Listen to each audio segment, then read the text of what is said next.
Hello everyone. So in this video again we have a very interesting question for you pertaining to number system and division in general. So let's take a look. When each of 702, 787 and 855 is divided by positive integers m, the remainder is always the positive integer r. Okay. When each of the number 412, 722 and 815 is divided by n, the remainder is always positive integer s such that s is not equal to r. So we need to find m plus n plus r plus s. Okay. So this is a problem which is particularly based on division and basically LCM in general.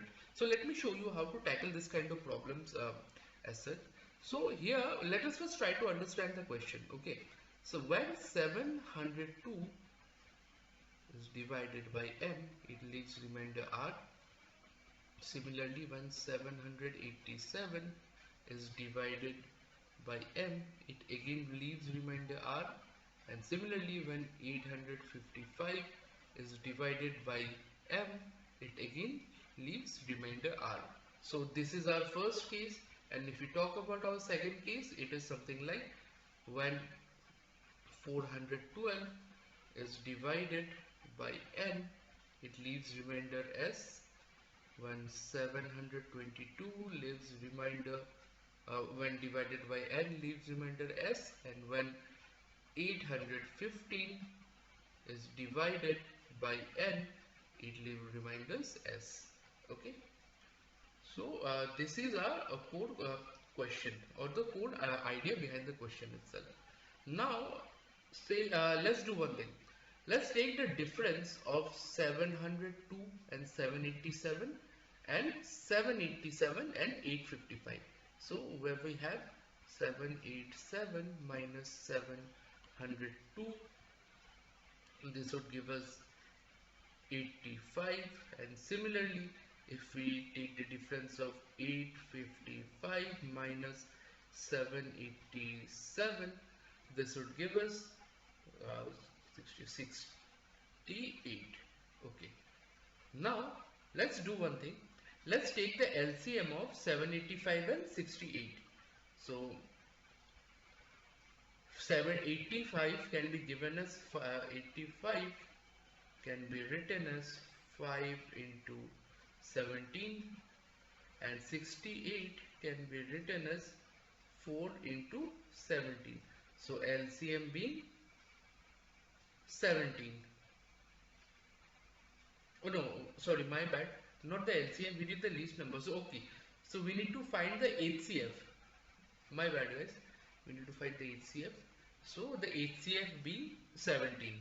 Okay, so now let us assume that 17 is equal to m.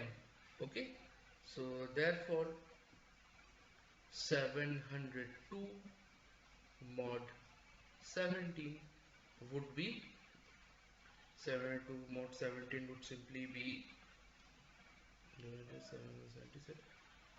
5. 787 mod 17 would simply be 5, and again 855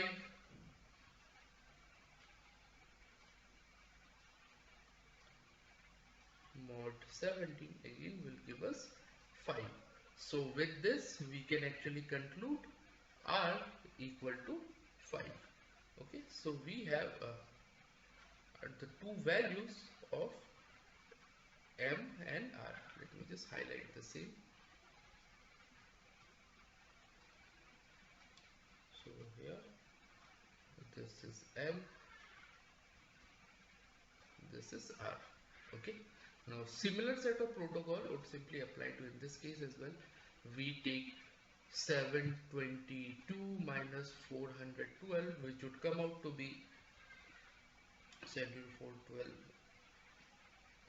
this is 310, and again we have 815 minus 722, this would give us the 93. Okay, this is 93.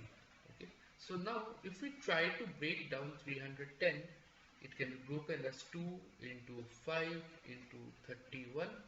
Okay, and similarly if we break down 93, we have 93 has been 3 into 31. So here if we consider the HCF, 31 is the HCF, so therefore N is equal to 31. So now let me divide 412 mod 31, so it will yield me a remainder of 9, yeah, 300. Similarly 722 mod 31 will give us 9, and finally if we divide 850 by 31, it would give us remainder as 9. So with this we can conclude S equal to 9. So I hope this much is clear.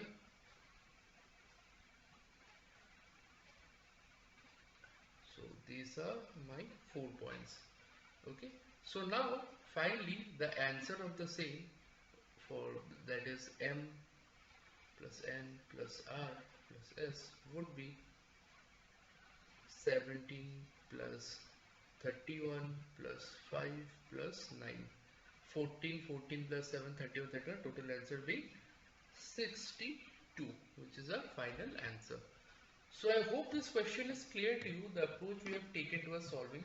So initially we stated out the initial condition which is given in the question in this parts, and then subsequently we took the difference of this number, we have taken the difference of all these numbers, and we have taken the highest common factor or the greatest common divisor from the differences. That particular number would be our M or N. It's safe to assume that. So now the question you might be asking, why we have assumed the HCF to be the number which is dividing all of them. So as we can see, as the greatest common divisor, it actually easily divides all the three numbers, and we need to find a positive value M such that it definitely divides all this. So therefore HCF will definitely, since the division, this is the difference between all of them is easily divided by the same, so it is safe to assume that the original numbers will also be divided by the HCF. That's why we assume M and N to be the HCF of the differences, and subsequently if we further cross check, we actually verify the same that our assumption is correct in that case as well. So with that said, we find out the remainder pertaining to the same. The question works only because the remainder when divided by the positive integer, that is the HCF in this case, gives a constant remainder in all the cases. Particularly first three and second three cases, the remainder remains constant. So only that's the reason why the particular method adopted towards solving this question actually works. And then subsequently, once we figure out all the values, we add up and get the answer. So hopefully all these things are clear to you. I suggest you go through the video multiple times in case you have any difficulty, and try to solve the questions with the video reference, with the video as a reference, so that you can get a better understanding on the same. The questions basically involve similar, very common concepts pertaining to HCFs and remainder theorems in general. So not that tough. So overall, this was all about solving this kind of question. Hopefully things are clear and understood to you. So with that said, we have come to the end of the video, and I'm signing out. Thank you so much.